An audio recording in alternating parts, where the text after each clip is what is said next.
As Australians enjoyed the Queen's birthday holiday and hundreds reflected on their honours, a group of monarchists met in Sydney for a royal high tea. The monarchists say that support for the royal family is growing in Australia, and last week's Diamond Jubilee celebrations have brought new life to their cause. Jon Stewart dropped into the event in Sydney.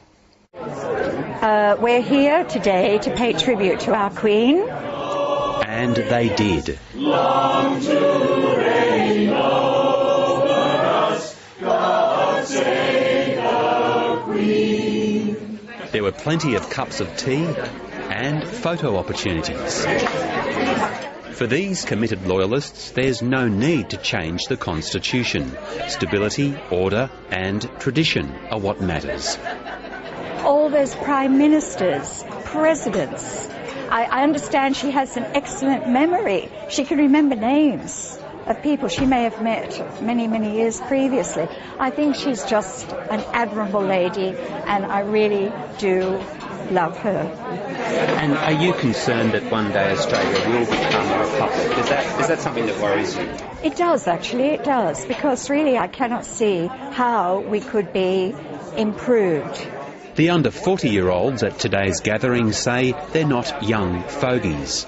I think for a young person, there's always so many pressures placed upon us, and we're always faced with change and, volatility. But this is something that isn't changing, and, something that never lets me down, and I love it. I think it's really important, even if you're disappointed, disillusioned with the political state of the country, you can still be proud in the royal family, and I think that's what's the most important thing. I'm writing a letter to her this afternoon about her birthday, so I'm hoping she'll reply back. After last week's Diamond Jubilee celebrations, the monarchists are on a high and on the march. Well, in New South Wales, we've seen the Governor being restored to Government House, oaths of allegiance to the Queen being restored, portraits being restored in Parliament House. English weather was also restored for the day, along with fish and chips and a toast. Hip, hip, hooray! Hip, hip, hooray! Hip, hip, hooray!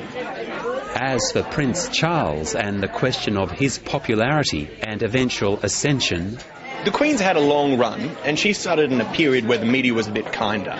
Our media is a little more crucifying of our leaders, and I think he'll have a jubilation around when he is coronated, and he'll be received well by his people. For the monarchists at today's high tea, everything was perfect, except for the cake. No one wanted to slice up the Queen, at least not with the media present. The royal slicing was out of sight. Jon Stewart, Late Line.